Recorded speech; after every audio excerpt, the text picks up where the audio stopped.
अध्याय 12। परिवार के पतन के बाद आइजेल को अपने वैभवशाली अतीत से बहुत अलग जीवन जीना पड़ा। कुछ ही महीनों में उसने सब कुछ खो दिया था। वह किताबों की दुकान पर पुरानी किताबों के मूल्य टैग देख रही थी क्योंकि वह, जो हर भोजन के लिए स्टेक काटती थी, उसके पास उचित किताब खरीदने के लिए पर्याप्त पैसे नहीं थे। इसके अलावा मूल उपन्यास में भी उसका अंत दुखद था। इससे भी कम, इस दुनिया में जहां एडना ने नायक की भूमिका संभाली थी, वह दुखद अंत तक पहुंचने से पहले ही मरने के लिए अभिशप्त थी। अंत में यह महिला जीवन भर दुखी रहेगी और सबकी आंखों के सामने नष्ट हो जाएगी। मुझे नहीं पता। जैसे ही मैंने किताबों की दुकान पर अपनी पसंदीदा किताबें चुनी, 10 से अधिक किताबें ढेर हो गईं। मैंने उन्हें काउंटर टॉप पर रख दिया। जब मैंने उन्हें ऊपर उठाया तो बूढ़े ने आश्चर्य से अपनी आंखें खोलीं। क्या? उसकी बंद आंखों के बावजूद मैं हर समय उसकी नज़र को महसूस कर सकता था। यह क्या है? तुम इसे कैसे लाए? मैंने अपनी ताकत का इस्तेमाल किया। बगल की ओर देखते हुए आइजेल ने अपनी दूरी बनाए रखी और आंखें सिकोड़ लीं। उसने मेरे द्वारा चुनी गई पाठ्य पुस्तकों की सावधानीपूर्वक जांच की। क्यों? मैंने कुछ जोड़ने की कोशिश की, लेकिन आइसल ने मुझे अप्रत्याशित रूप से उत्तर दिया, नहीं, ये बस है। नहीं, मुझे लगा कि आपने एक दिलचस्प विषय चुना है। मुझे लगता है कि आप सिर्फ मेरा अपमान करने की कोशिश कर रहे हैं। कैसा? हर चीज की तरह। आप उन्नत सीलिंग सिद्धांत क्यों सुनेंगे? ये कम संभावनाओं वाला विषय है। सीलिंग एक बहुत ही प्राचीन जादू था जो वस्तुओं के आधार पर जादू व्यक्त करता था।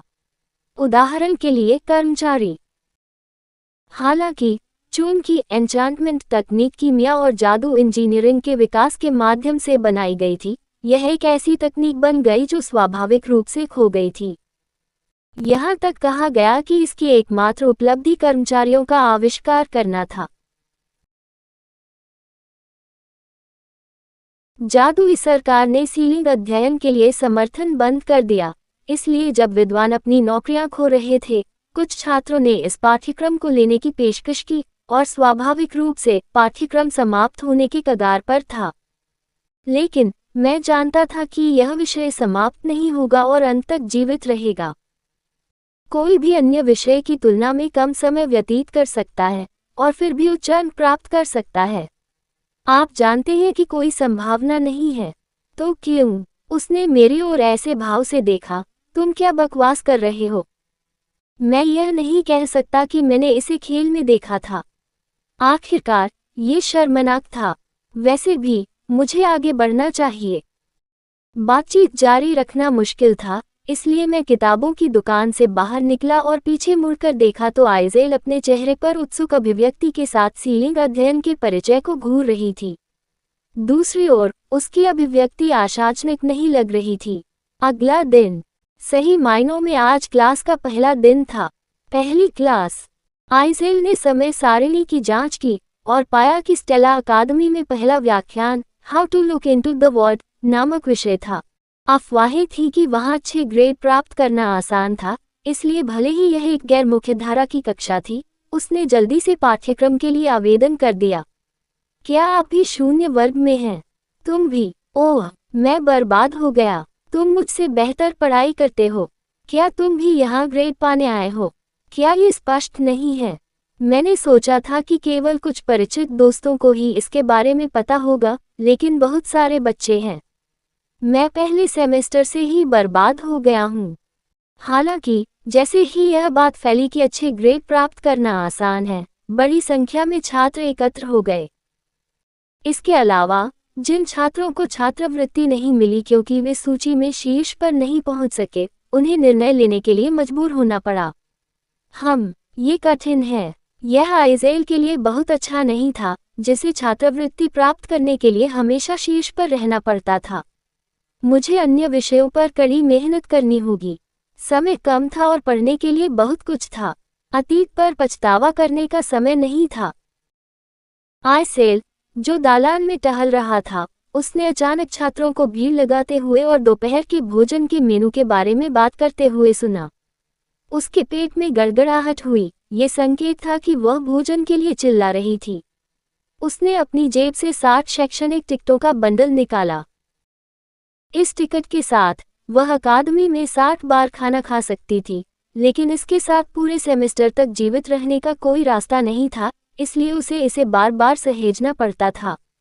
आज के दोपहर के भोजन का स्वाद अच्छा नहीं है, इसलिए मुझे कैफेटेरिया से कुछ ब्रेड खरीदनी होगी। बेशक वह मुश्किल से सादी रोटी खरीद सकती थी, जिसकी कीमत केवल 1200 क्रेडिट थी, लेकिन आइजेल, जो त्वरित भोजन के लिए कैफेटेरिया की ओर जा रही थी, एक व्याख्यान कक्ष से गुजरते समय अचानक रुक गई। ये इंट्रोडक्शन टू सीलिंग स्टडीज का व्याख्यान कक्ष था। एक व्याख्यान जिसके लिए बेक्यू सियोल नाम की एक छात्रा, जिससे वह कल रात मिली थी, ने आवेदन किया था। उसने किसी भी स्थिति में चुपचाप अंदर झांककर देखा और दूरी पर बाक्यू सियोल को देखा, जो चेहरे पर शून्य भाव के साथ शिक्षक की बातें सुन रहा था। उसकी पारदर्शी काली आंखें थीं जो रहस्यमय और धुंधली लगती थीं। आइजेल ने अन्य छात्रों की ओर देखा। इतने कम छात्र क्यों हैं? छात्रों की संख्या इतनी थी कि व्याख्यान मुश्किल से चल सका, और शायद परिणाम स्वरूप प्रोफेसर अपने नाखून चबा रहे थे और चिंतित भाव से व्याख्यान दे रहे थे। इसके अलावा कोर्स करने आए छात्र भी परेशान रहे। क्या होगा अगर मैंने सीलिंग अध्ययन के परिचय के लिए भी आवेदन किया होता? इस विषय पर बहुत अधिक समय खर्च किए बिना मैं अपने ग्रेड में सुधार कर सकता था। और अगर मैंने बचाए गए समय के साथ अन्य विषयों का अध्ययन किया होता, तो शायद मैं रैंक में ऊपर उठ सकता था और अधिक छात्रवृत्ति प्राप्त कर सकता था। क्या वह वास्तव में जानता था कि इस पाठ्यक्रम में ग्रेड अर्जित करना आसान था? आइजेल ने बाक्यू सियोल की ओर देखा। यह उसकी आंखों का भाव था जिसने उसे और भी अधिक भ्रमित कर दिया। वह उसके इरादे और विचार को समझ नहीं सकी। क्या वह नींद में था? क्या वह ध्यान कर रहा था? क्या ऐसा हो सकता है कि उसकी अपनी सावधानीपूर्वक तैयार की गई पाठ्यक्रम पंजीकरण रणनीति हो? ऐसा विचार उसके मन में कौंध गया, लेकिन आइजेल ने विचार को दूर करने के लिए तुरंत अपना सिर हिलाया। मेरे मन में ऐसा विचार क्यों आया? यह एक संयोग ही होगा। हर कोई जादू की उत्पत्ति को जानता है, लेकिन ये तभी हुआ जब व्हाइट मैज, जिसे पूर्वज मैज भी कहा जाता है, ने दुनिया में जादू फैलाया कि मनुष्य और अन्य जातियां इसमें हेरफेर करने में सक्षम हुई। वास्तव में जादू वर्ग अत्यधिक उपविभाजित था। मन प्रक्षेप वक्र, उन्नत मौलिक जादू का एक परिचय, वास्तविकता और निर्देशन के बीच संबंधों पर एक अध्ययन था, इत्यादि। और किसी भी अन्य दुनिया की तरह व्याख्यान बेहद उबाऊ थे। प्रोफेसर एडेन, विशेष रूप से अपनी विशिष्ट तेज और आक्रामक आवाज के कारण लोकप्रिय नहीं थे, जिससे श्रोता तनावग्रस्त हो जाते थे। प्राकृतिक जादू को कल्पित बौनों तक, धातु हेरफेर जादू को बौनों तक, और मौलिक जादू को मनुष्यों तक फैलाने के बाद पूर्वज जादूगर गायब हो गया। तो क्या किसी को पता है कि पूर्वज जादूगर इसके बाद कहाँ गया? मुझे बोलो। वह स्वर्ग गया और स्वर्गदूतों को प्रकाश जादू के बारे में सिखाया, फिर अंडरवर्ल्ड में राक्षसों को काला जादू सिखाया। ये सही है, मैं बुरी तरह नींद में था। भले ही मुझे कुछ पता था या नहीं, कक्षा बहुत उबाऊ थी। मैं इसे 3 साल तक कैसे सुन सकता हूँ? हालांकि ये कक्षा काफी महत्वपूर्ण थी। ऐसा इसलिए था क्योंकि ऐसी जानकारी हो सकती है जो मुझे सच्चे अंक के करीब ला सकती है। प्रोफेसर एडेन ने अपनी विशिष्ट कष्टप्रद आवाज के साथ ब्लैकबोर्ड पर एक मार्कर के साथ चीजों को पंक्तिबद्ध किया। लेकिन कुछ चीजें ऐसी थीं जिनकी पूर्वज जादूगर को उम्मीद नहीं थी। मानव की जिज्ञासा एलिमेंटल जादू तक नहीं रुकी। मानव जादूगरों ने दुनिया भर में यात्रा करना शुरू कर दिया और विभिन्न जातियों का जादू चुरा लिया। इस तरह आधुनिक जादू अस्तित्व में आया। मैंने चुपचाप जम्हाई ली और चारों ओर देखा। थोड़ी दूर बैठे आइजेल ने विशेष रूप से मेरा ध्यान खींचा। क्या उसने मूल रूप से यह कक्षा ली थी? जहां तक मुझे याद है, कोई भी मुख्य पात्र नहीं था जो एडेन की बात सुनता हो। लोग उससे भी संतुष्ट नहीं थे। वे अधिक ज्ञान और अधिक जादू चाहते थे। हालांकि मनुष्य अब जादू नहीं सीख सका। ऐसा इसलिए था क्योंकि पूर्वज जादूगर दुनिया में 12 नए चंद्रमाओं को छोड़कर गायब हो गया था। क्या कोई इन 12 अमावस्याओं के बारे में जानता है?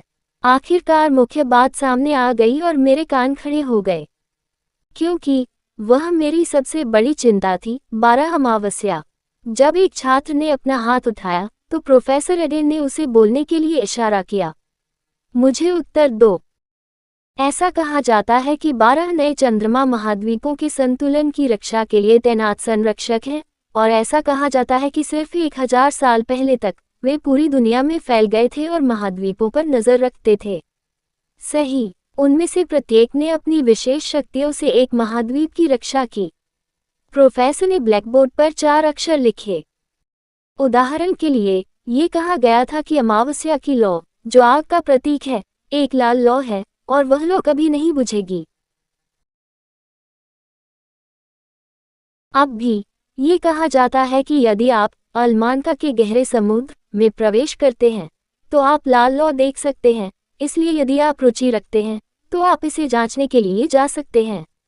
वह मजाक नहीं कर रहे थे, बल्कि छात्र जोर जोर से हंसने लगे। चूंकि अलमानका का गहरा समुद्र समुद्री राजा अलमानका द्वारा शासित एक पूर्ण निषिद्ध क्षेत्र था। यह ऐसा स्थान नहीं था जहां स्थलीय जीवन प्रवेश करने का साहस कर सके। शायद आज साल का वह दिन था जब प्रोफेसर एडेन ने एक चुटकुला बनाया जो वास्तव में मजेदार था। केंद्र, एक प्रकाश स्क्रीन हवा में चमक उठी और जब एडेन बोला तो हंसी रुक गई। विद्यार्थियों ने अपनी आंखें हवा में घूमती कुछ छवियों पर केंद्रित की। अलमानका का गहरा समुद्र। गहरे समुद्र में जहां चारों ओर केवल अंधेरा छाया हुआ था, एक चमकदार लाल लौ जो पूरी दुनिया को रोशन करने में सक्षम लग रही थी, एक विशाल ऑक्टोपस से घिरी हुई थी। ऑक्टोपस जंजीरों से बंधा हुआ सो रहा था, लेकिन अजीब बात है कि आग की लौ ने उसे नहीं जलाया, भले ही वह उसके शरीर से जुड़ी हुई थी। अगली तस्वीर लेवियंस कोस्ट नामक स्थान पर ली गई थी। समुद्र के बीचों बीच एक विशाल भंवर बन गया।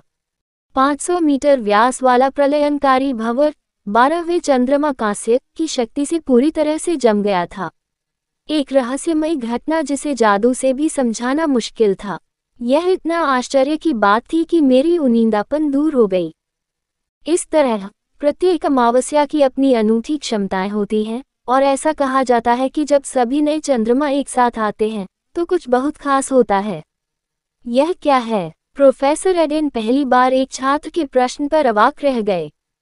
यह कोई नहीं जानता। ऐसा इसलिए है क्योंकि इतिहास में एक बार भी सभी नए चंद्रमा एक साथ एकत्र नहीं हुए हैं।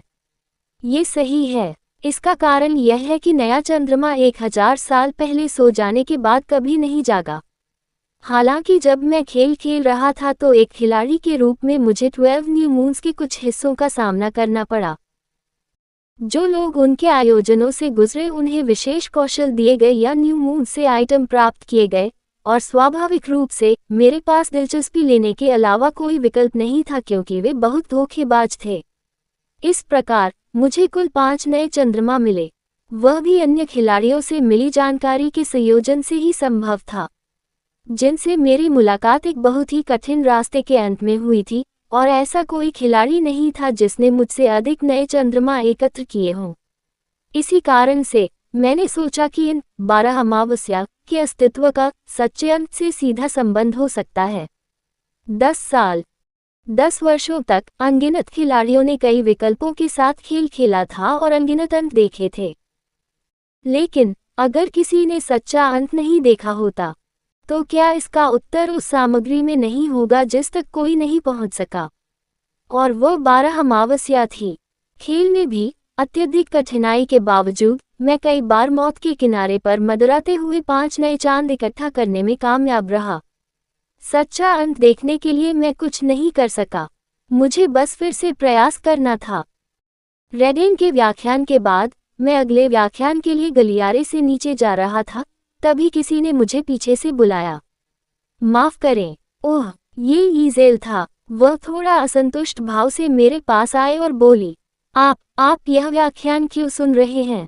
मैं इसे क्यों सुनूं? आपका प्रश्न बिल्कुल अजीब है। मुझे जवाब दें। हाँ, ठीक है। वास्तव में न्यू मून क्लास जो मैं अभी ले रहा था वह बहुत लोकप्रिय क्लास नहीं थी। जादू मन के प्रवाह को गणितीय रूप से प्रकट करने, गणना करने, व्यवस्थित करने और नियंत्रित करने का आधार था, लेकिन न्यू मून दर्शन में ऐसी कोई बात नहीं थी। सादृश्य का उपयोग करने के लिए ये जादू टोना या जादूगरी के समान था। 12 चंद्रमाओं से प्रार्थना करना जो शायद कहीं जीवित हों और उनकी शक्ति उधार लेना और विशेष योग्यताएं प्राप्त करना। प्रोफेसर एडेन की तरह कई लोगों ने नए चंद्रमा की पूजा की और नए चंद्रमा के जादू का अभ्यास किया। हालांकि इस न्यू मून मैजिक पद्धति को व्यापक रूप से नहीं अपनाया गया क्योंकि पारंपरिक जादू पर इसके फायदे स्पष्ट रूप से सामने नहीं आए थे।